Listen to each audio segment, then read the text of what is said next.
वही समय का प्रसंग बा जो समय धरती गुलाम रहल, अंग्रेजों का अधिकार था, मनमानी करते थे। देश का नौजवान अगर भुजा को उठाता था, उखड़वा देता था। देश का नौजवान अगर कदम को बढ़ाता था, कटवा लेते थे।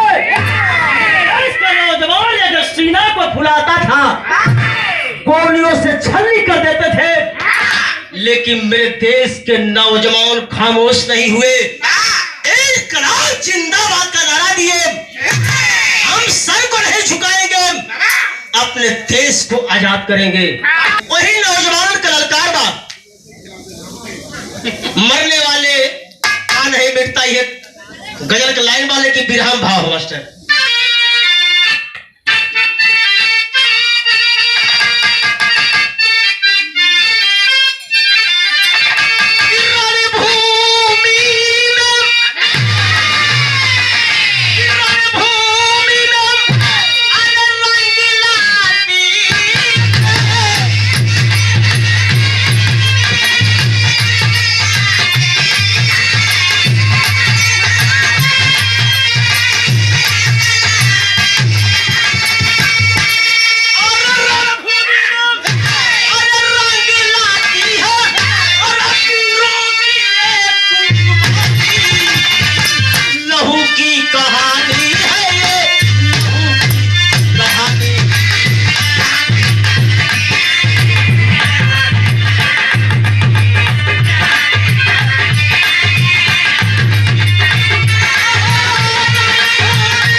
से कहानी की शुरुआत हो गई। शांति बना करके आप बैठेंगे, विरह में जरूर आनंद मिलिए आप लोगों के।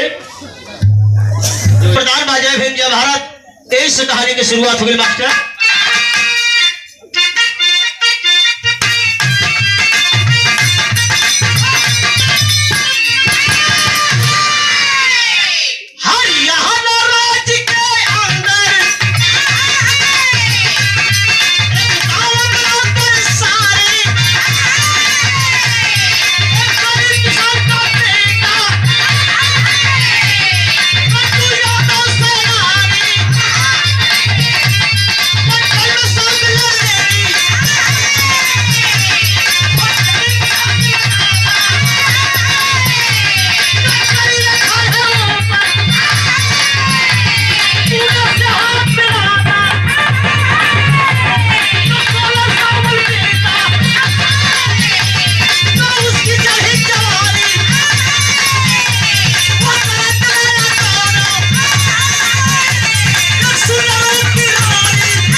राज के अंदर एक छोटा सा गांव बरसाने,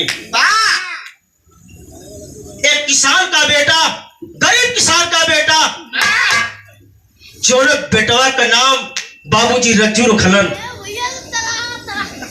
5 वर्ष का अवस्था भइल, बाबूजी स्कूल भेजा हो, लेकिन रज्जू जाए के लेकर के संगे गोली खेले। लड़कवा शिकायत करे के बाबूजी, ए चाचा, ए दादा, रजुआ लेके उखी लड़ी में गोली खेला पढ़ा जरा। तो पहले रज्जू कुछ सयान जब भैलन 12-13 साल की अवस्था में बाबूजी शादी कर दिलन। शादी हो गई, रजुआ के पढ़े लिखे में मन ना कर बाप, ओकर रियाज बर पहलवानी करे के बनबा, रियाज अखाड़े में जाके मारा। बुढ़ऊ दादा लोग कहा कि मालूम पड़ता आगे चल के बड़ा नामी पहलवान हुई, हिंद केसरी बनी। ए बाबू 16 साल के अवस्था में अच्छा कुश्ती मारत रज्जू को चारों तरफ नाम हो गल। अब बाबूजी गौना का दिन भी रख दिलन। गौना का दिन रखा गई, दुल्हन बन करके दुल्हन का नाम सुघरी बतावल गल। सुघरी दुल्हन बन के आयल, घर पर जब आयल, माई बाप कहल के हमारा लड़का बा, बेटिया हमारा अभी छोट बा, रेखा का नाम बा, हमार के बुढ़ौती आगे बनाओ खिलौना के ना बा, इले गौनवा कह दे। दुल्हन सुघरी जब आ गई, दोस्त लोग कहले कारे रजुआ, आज बड़ा बढ़िया शाम का दंगल मारे के है। अरे दुल्हनिया के मामा चीनो चाहिए, अब पैसों चाहिए, मिठाइयों चाहिए, कहले यो को लगा। मेरे दोस्तों गौर करेंगे, बिरहा सुनने वाले बाबू, दोस्तों के साथ रज्जू पहलवान बाजारी में गईलन, मिठाई खैलन, सब सामान लेलन, लेकिन दिमाग गौर करेंगे पेपर में आउट हुआ था लंदन के धरती से हेनरी नाम का पहलवान ऐलान किया था, हिंदुस्तान के अंदर कोई माई का लाल अगर पहलवान बनता है और मुझे पछाड़ देगा, इसे 50,000 का इनाम दूंगा। अगर पटका जाए तो हमरे रिवाल्वर में 6 गोली है, तरातर सिनेमा में मार दे। कितना पहलवान कल के जाए सारा जान मरवाओ, हम ना लड़े उसे। पटकाओ तो दूर, हाँ जिंदगी बची लाखों उपाय।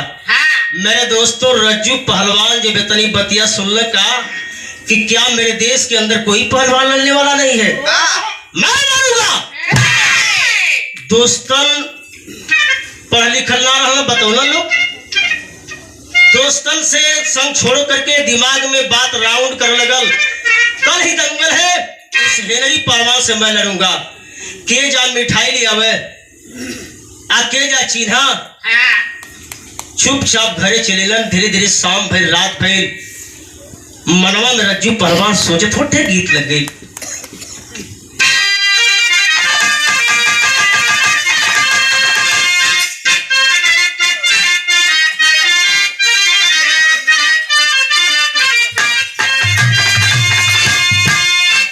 छोटी छोटी छोटी छोटी बूटियां, छोटी छोटी बूटियां, सावन के झूले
शाम के टाइम है, सुघरी रात होती है। वो सुहागन अपने पति का इंतजार कर रही है, शेष सगा के हमारा भगवान ही है, हमार दुल्हा ही है, हमार मन से दू हमार पति देव ही है। हाँ हो है बाबू, खामोश है। शेष से उतर करके दुल्हे बिरहा सुनने वाले बाबू जरा गौर करेंगे, दिल दिमाग लगा करके उतर करके पति के चरणों को स्पर्श करती है। मालिक चले सेज पे चले। रज्जू पहलवान कुछ बोलत ना हो। सुघरी कहने कर मतलब कि बाबूजी हमारे गरीब रहलन, दहेज की कुछ कमी हो गई, आप नाराज हैं, एलिया ना बोलत है। रज्जू पहलवान ना बोल, एक आवाज दहलन, इस सुहाग रात में मैं तुमसे कुछ मांगने के लिए आया हूँ, क्या देना चाहती हो? दुल्हन करे कि ये सैया, ये तन मन सब आपकत है, क्या मांगत है? मैं तुमसे मांगने के लिए आया हूँ, क्या इस देश के खातिर अपने पति को कुर्बान होना पसंद करती हूँ? कल कैसे स्वामी? हे राम का पहलवान हिंदुस्तान की सरजमी पर ऐलान किया है, हिंदुस्तान के अंदर कोई माई का लाल अगर पहलवान बनता है, अरे जो मुझे पछाड़ देगा 50,000 का इनाम दूंगा, अगर पटका जाएगा तो मेरे रिवाल्वर के अंदर 6 गोलियां है, सारी की सारी गोली इसके सीने में उतार दूंगा। इस मातृभूमि के लिए, इस देश के लिए क्या अपने पति को कुर्बान होना पसंद करती हो? ये मैं तुमसे मांगने के लिए इस सुहाग रात में आया हूँ। दुल्हन हंसते हुए बोली कि बारे सैया, ऐसा आवाज कैला, ऐसा आवाज देला, हम वो देश का वीरांगना है, हम वो देश का नारी है। अरे जौना देश में गंगा जमुना का धारा बहे, अरे जौना देश में सीता और सावित्री का जन्म भल, जौना देश में लक्ष्मीबाई झलकारी का जन्म भल, जौना देश में उधम सिंह का जन्म भल, जौना देश में सुभाष चंद्रशेखर बोस आजाद का जन्म भल, वो देश का हम वीरांगना है। सुन ला, कल दंगल रहा, वो हेनरी पहलवान के पटक के बा, ओके पछाड़ के बा, तब खुशी खुशी तो से हमसे सुहाग रात बीती और ना बीती। ये हमारी चुनौती है। गदगद करेगा हो गया पहलवान का, अपनी जगह सुतलन, दुल्हन अपने जगह सुतली। कल का इंतजार बाबू हो।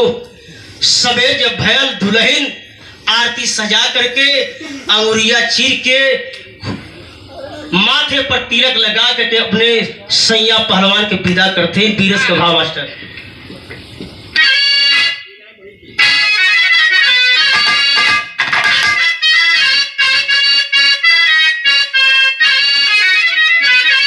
वे गीता, अरे माई हो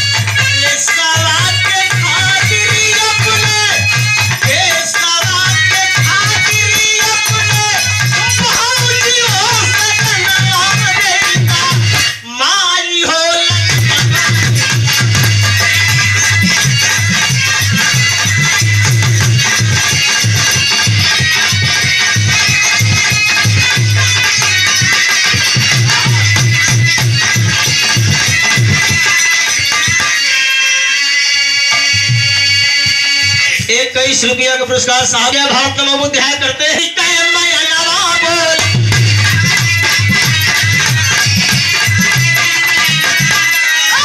पानी के